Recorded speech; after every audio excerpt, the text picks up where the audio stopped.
وهاجا وأنزلنا من المعصرات ماء ثجاجا لنخرج به حبا ونباتا وجنات الفافا۔ اور ہم نے ایک روشن چراغ بنایا ہے اور ہم نے آسمان سے کثرت کے ساتھ لگاتار بارشیں نازل کی ہیں تاکہ اس کے ذریعے ہم غلے اور سبزوں کو اگائیں اور گنجان باغات اگائیں۔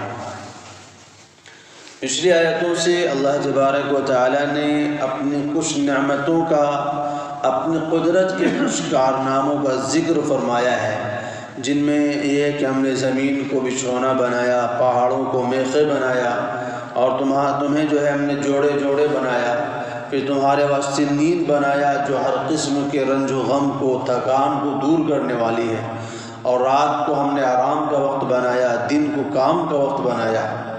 اور اس کے بعد فرماتے ہیں کہ ہم نے ایک روشن چراغ بنایا، یعنی سورج، سراج سورج کو بولا جاتا ہے، وہ حاج کے معنی روشن، کیونکہ اسی سے ہمیں روشنی مل رہی ہے۔ اگر سورج نہ ہوتا تو پوری دنیا میں اندھیرا چھاتا۔ تو فرمایا ہم نے ایک سورج روشن چراغ بنایا ہے، اور ہم نے پانی سے بھرے بادلوں سے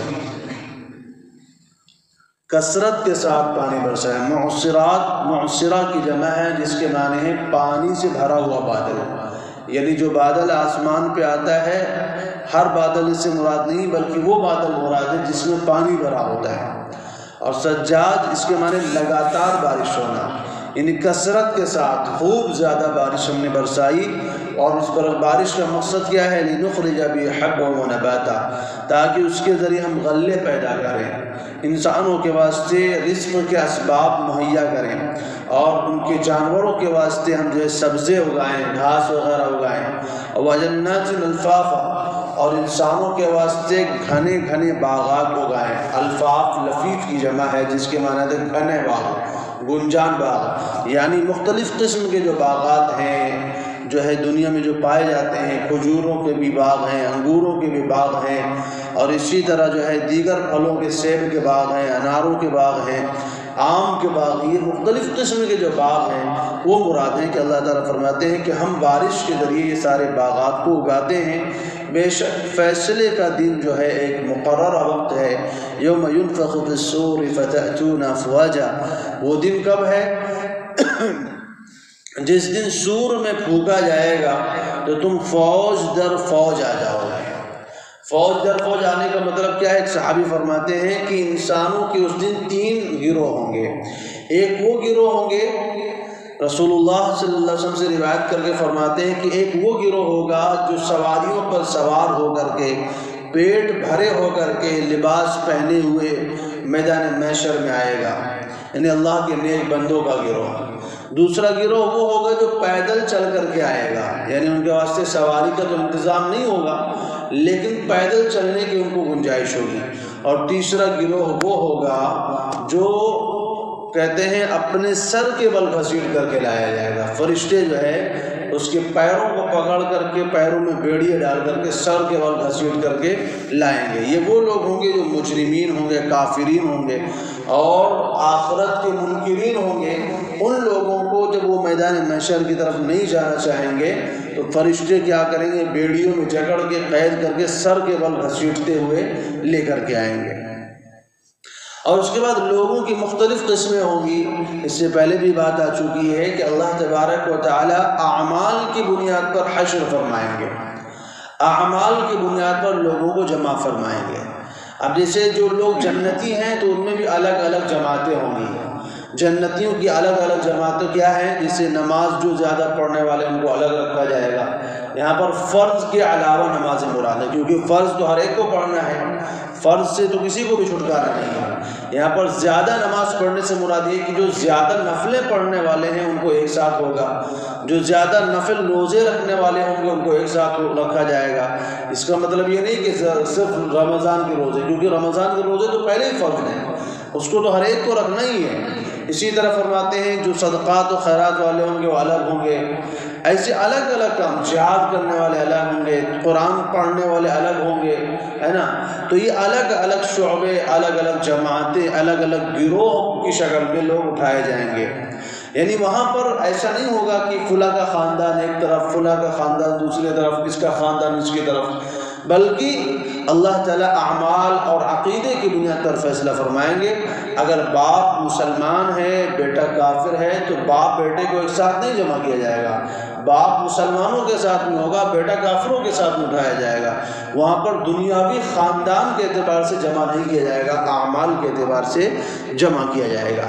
اور اسی طرح جہنمیوں کے بھی مختلف گروہ ہوں گے، چور چوروں کے ساتھ، زانی زانیوں کے ساتھ، شرابی شرابیوں کے ساتھ، سود کھانے والا سود کھانے والوں کے ساتھ، رشوت والا رشوت والوں کے ساتھ، ظلم کرنے والا ظالموں کے ساتھ، قتل کرنے والا قاتلوں کے ساتھ۔ یعنی جتنے بھی جرائم دنیا میں پائے جاتے ہیں، جتنے بھی گناہ دنیا میں پائے جاتے ہیں، تو ہر انسان اپنے جیسے لوگوں کے ساتھ اٹھایا جائے گا۔ یعنی جس انسان کے جیسا اس کا عمل ہوگا اسی کے مطابق اس کو جو ہے میدان محشر میں جمع کیا جائے گا۔ یہی مراد ہے، فرمایا یوم ینفخ فی الصور، جب سور پھونکا جائے گا۔ یہ سور کون سا پھونکنا مراد ہے؟ یہ دوسری مرتبہ سور پھونکنا مراد ہے۔ پہلی مرتبہ سور جب پھونکا جائے گا تو لوگ بے ہوش ہو جائیں گے، انتقال کر جائیں گے اور دنیا فنا ہو جائے گی، کائنات تباہ ہو جائے گی۔ لیکن اس کے بعد رسول اللہ صلی اللہ علیہ وسلم فرماتے ہیں کہ 40 کا وقفہ ہوگا۔ اب صحابی نے پوچھا اللہ کے رسول 40 سے کیا مراد ہے؟ 40 دن مراد ہے؟ فرمایا نہیں۔ کہا 40 مہینے مراد ہے؟ تو فرمایا نہیں۔ تو کہا 40 سال مراد ہے؟ تو فرمایا نہیں۔ تو اب کتنے دن مراد ہے 40 سے؟ اس کے بارے میں وضاحت نہیں فرمائی، بلکہ فرمایا کہ 40 کا وقفہ ہوگا، 40 سال تک۔ زیادہ تر مفسرین فرماتے ہیں کہ 40 سال تک ٹھہرنا ہوگا۔ اب 40 سال تک اسی حال میں پڑے رہیں گے، یعنی دنیا میں کوئی بھی زندہ نہیں ہوگا سوائے اللہ تعالیٰ کے۔ اس کے بعد اللہ تعالیٰ جبرائیل اسرافیل کو اٹھائیں گے، اسرافیل علیہ السلام کو زندہ فرمائیں گے اور اسرافیل علیہ السلام کے ہاتھ میں سور دیں گے اور کہیں گے کہ اس کو پھونکو۔ جب اسرافیل علیہ السلام پھونکیں گے تو تمام کے تمام انسان جو ہیں زندہ ہو جائیں گے۔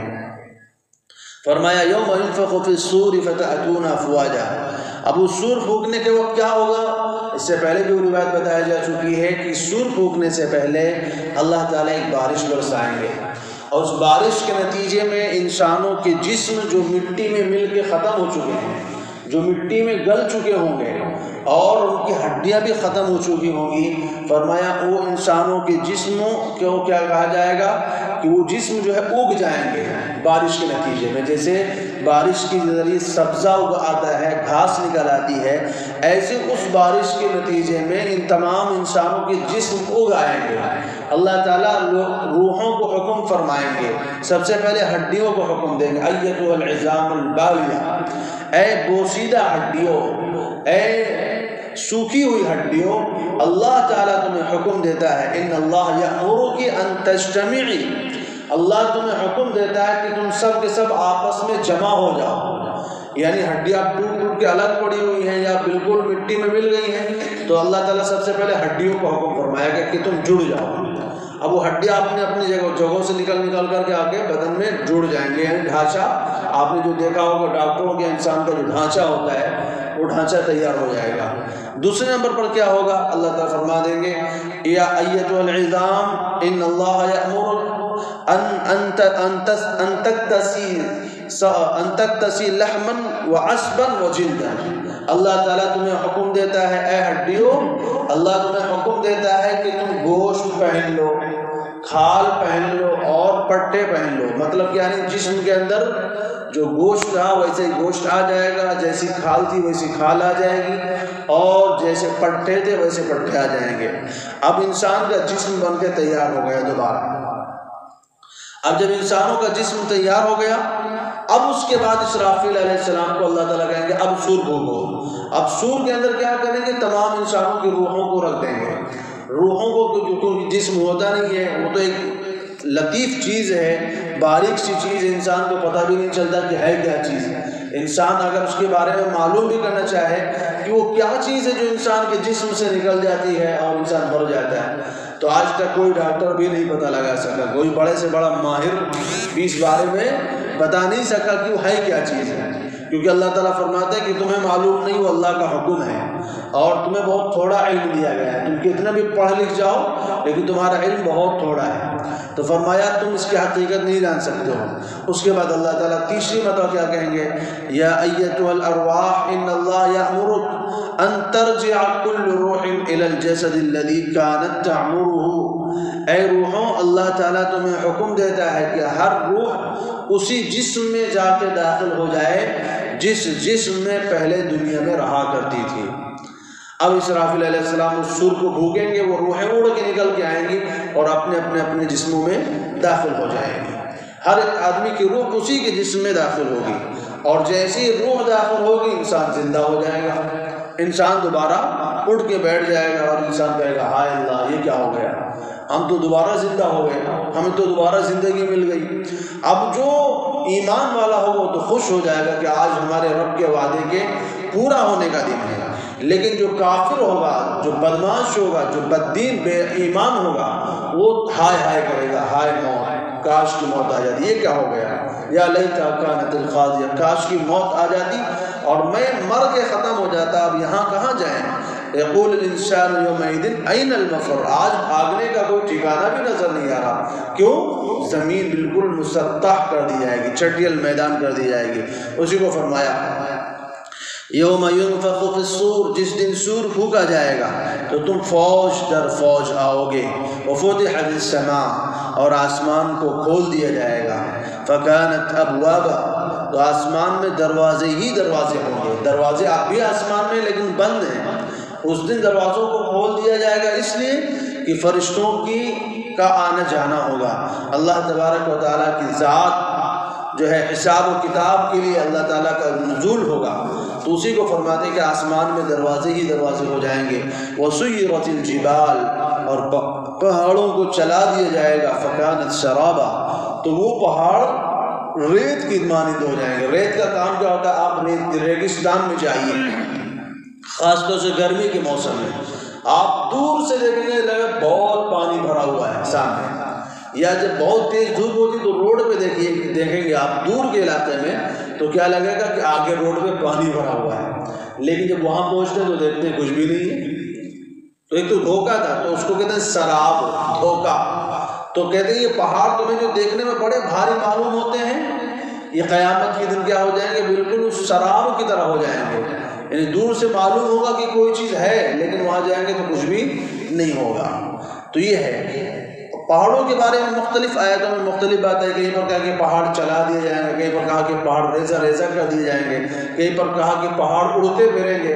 وجہ کیا ہے کہ اولاً چلائے جائیں گے، پھر ہوا میں بلند ہوں گے، پھر اڑنے لگیں گے، پھر اڑنا جب شروع کریں گے تو پھر ٹکڑے ٹکڑے ٹکڑے ہو کر کے بکھر جائیں گے، پھر پورا ریگستان کی طرح یعنی ریت کی طرح زمین میں ڈھہ جائیں گے، اور اللہ تعالیٰ زمین کو مسطح فرما دیں گے۔ اسی کو فرمایا اور پہاڑ چلا دیے جائیں گے تو وہ ریت کی مانند ہو جائیں گے۔ ان جہنم کانت مرصادا، یقیناً جہنم ایک گھات کی جگہ ہے۔ گھات کی جگہ کیوں کہا ہے؟ کیونکہ جہنم کے اوپر سے پل صراط کو بچھایا جائے گا، اور جہنم کے اوپر سے ہر انسان کو گزرنا ہے، کوئی بھی انسان ایسا نہیں ہے جس کو اس پل صراط سے گزرنا نہ پڑے، جو بھی جنت جانے والا ہوگا اس کو بھی اسی پل صراط پر سے گزرنا پڑے گا، اور پل صراط کہاں ہوگی؟ جہنم کی پشت کے اوپر ہوگی، نیچے جہنم ہے، اوپر پل صراط بچھائی گئی ہے، اور اسی کے اوپر سے انسانوں کو گزر کر کے پل صراط کو پار کرنا ہے۔ اب جس کا عمل اچھا ہوگا تو آپ نے سنا ہوگا روایت میں کوئی بجلی کی تیزی سے پار کر جائے گا، منٹ سیکنڈ نہیں لگیں گے ادھر سے ادھر پار، کوئی جو ہے ہواؤں کی تیزی سے، کوئی جو ہے دوڑتا ہوا پار کرے گا، کوئی چلتا ہوا پار کرے گا، اور کوئی بیچارہ ایسا بھی ہوگا جو گرتا پڑتا پار کرے گا، کبھی ایسا لگے گا گر جائے گا، کٹنا شروع ہو جائے گا بدن، پھر سنبھل جائے گا، پھر ایسا لگے گا ابھی گرا، تو ایسے بھی کچھ لوگ پار کر جائیں گے، لیکن بہرحال ایمان والے کسی نہ کسی طرح پار کریں گے، ہاں سوائے ان لوگوں کے، ان ایمان والوں کے جن کا جہنم میں جانے کا فیصلہ ہوگا، وہ پار نہیں کر پائیں گے۔ وہ لوگ ہیں کہتے جہنم کے وہ آگڑے آئیں گے اور ہم وہیں سے کھینچ کر کے جہنم میں لے کے چلے جائیں گے۔ روایت میں آتا ہے کہ جہنم کے اوپر جو پل صراط بچھائی گئی ہوگی، وہاں پر پل صراط کے آخر میں جہنم کے بھی فرشتے موجود ہوں گے اور جنت کے بھی فرشتے موجود ہوں گے، اور انسان کو اللہ تبارک و تعالیٰ کی طرف سے یہ سمجھ لیجئے کہ ایک ویزا دیا جائے گا گزرنے کا، اجازت نامہ۔